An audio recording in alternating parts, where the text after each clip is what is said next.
Hello बच्चा लोग मेरे, कैसे हैं आप लोग और कैसी चल रही है आप सभी लोग की पढ़ाई लिखाई। मुझे पता है कि आप सभी की पढ़ाई लिखाई बहुत अच्छी चल रही होगी। आखिर अपने सपनों का जो कॉलेज है उसको पाना जो है कि नहीं भाई। जो सपना देखा है उस सपने को तो पूरा करना है ना। नहीं तो फिर क्या होता है, समय हाथ से निकलता जाता है और फिर क्या सिर्फ पछताना पड़ता है। तो आज की ये जो हमारी क्लास है ना, आज हम लोग कोई टॉपिक नहीं पढ़ेंगे क्योंकि ऑलरेडी आप सभी बहुत पढ़ाई कर रहे हो और हमने भी बहुत सारे टॉपिक आपको पढ़ा दिए हैं।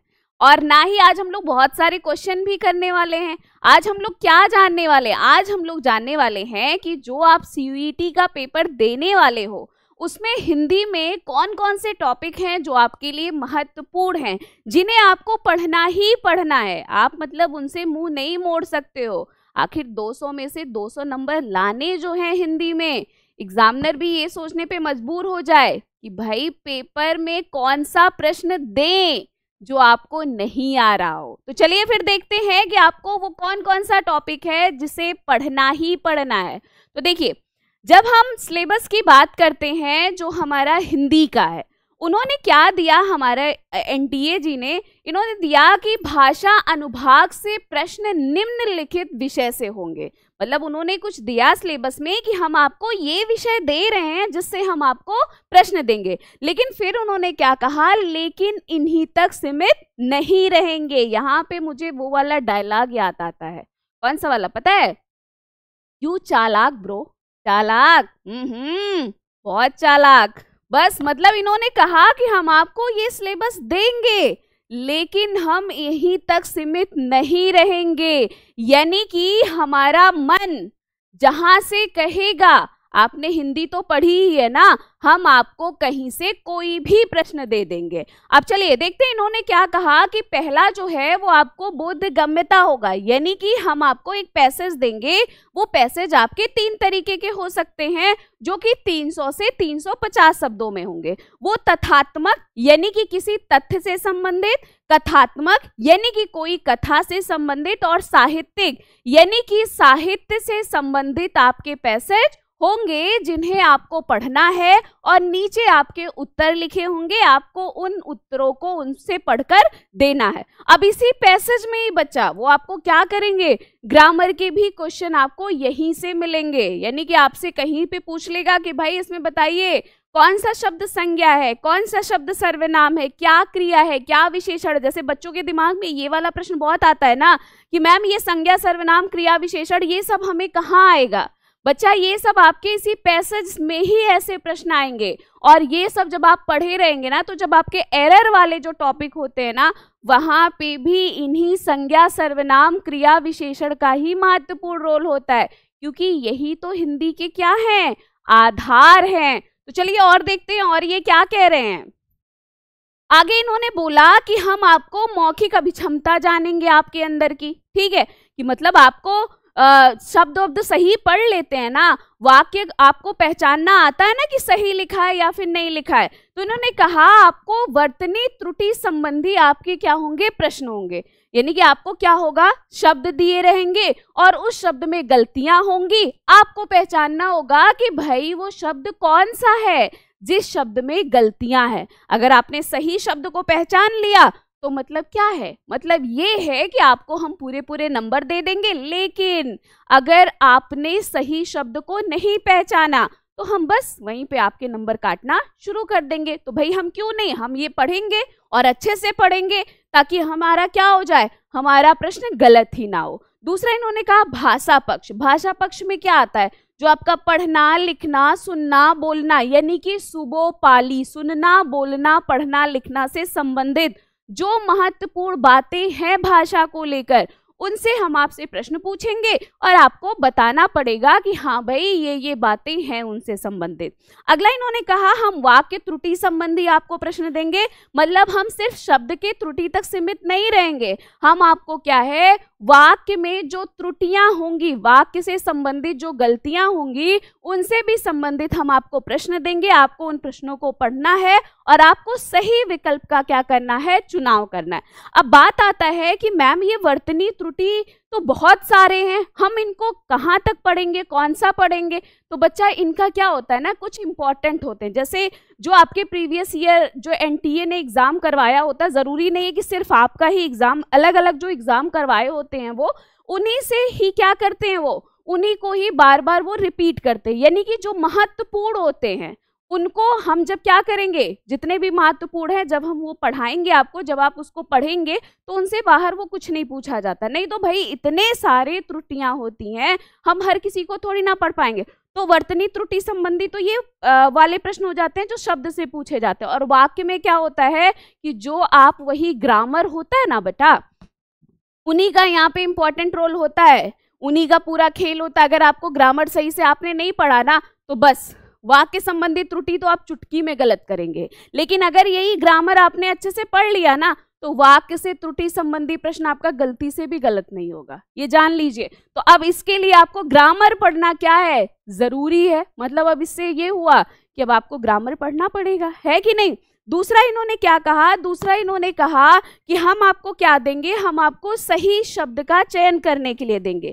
यानी कि हम आपको कुछ वाक्य देंगे, वो वाक्य क्या होंगे, ऊपर नीचे लिखे रहेंगे, उसको आपको क्या करना है, अरेंज करना। जैसे इस तरीके से वाक्य आप देख रहे हैं ना सामने, आपको यहाँ से क्या करना है, यहाँ पे लिखा होगा, एक ऊपर नीचे लिखा है, और आपको इसका उत्तर कमेंट बॉक्स में जरूर बताना है कि इसमें कौन सा वाला उत्तर इसका सही होगा।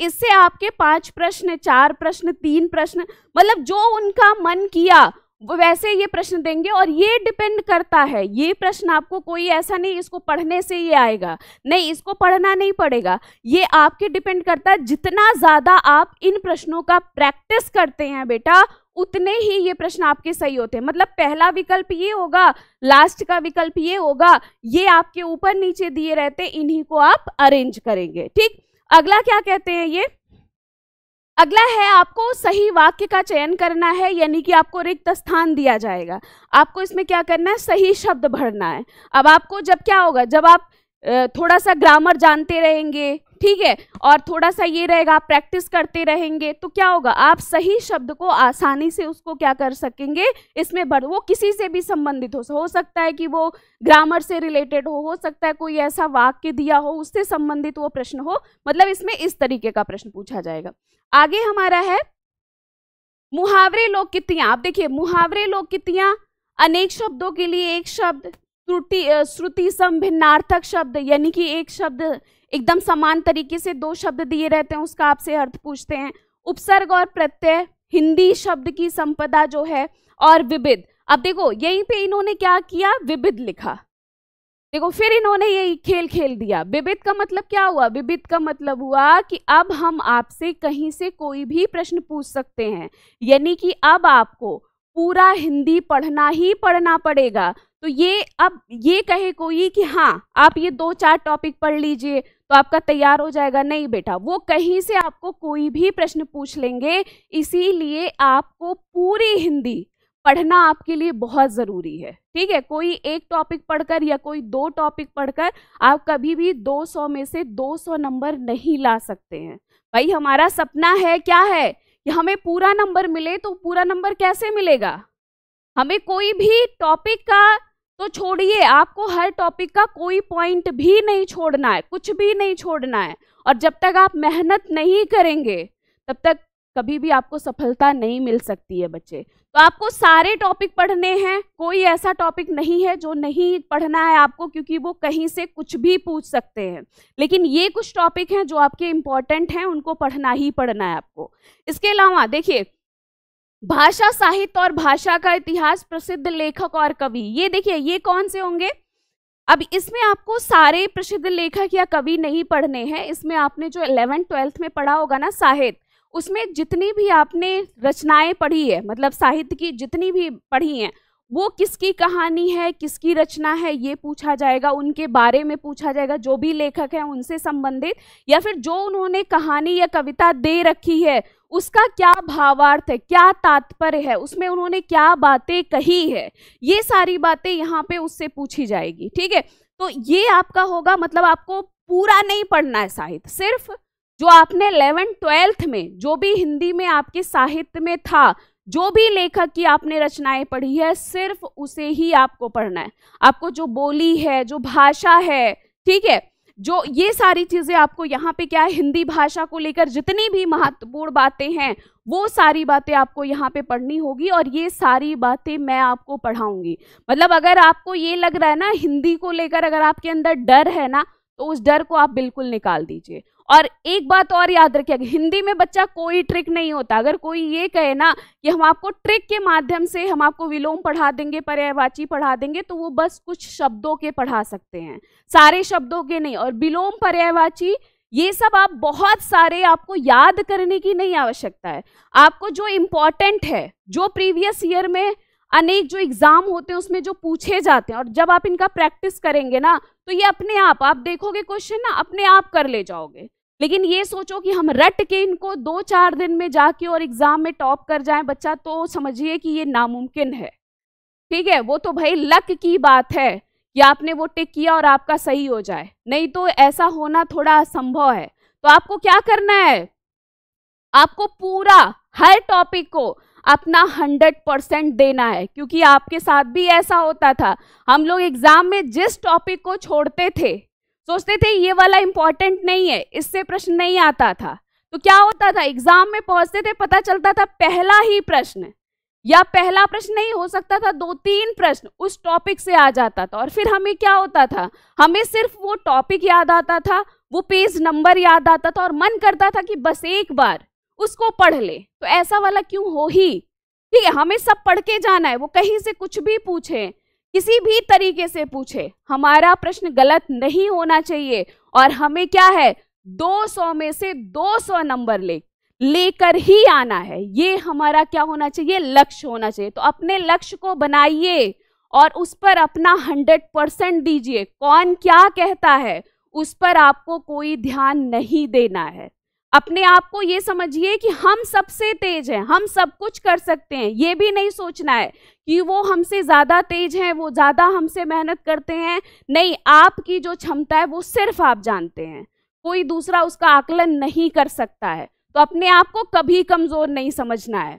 तो चलिए फिर मिलते हैं आपको, जो हमारा टॉपिक होगा, जो भी चीजें होगी। और बाकी अगर कहीं पे आपको कोई भी परेशानी होती है अपने टॉपिक को लेकर, अपने सिलेबस को लेकर, तो वो चीज आप लोग कमेंट बॉक्स में जरूर पूछिएगा। तो चलिए फिर मिलते हैं आप सभी से। थैंक यू बच्चा लोग, मेरे ख्याल रखिएगा और खूब मेहनत करिएगा। धन्यवाद बच्चे मेरे, थैंक यू।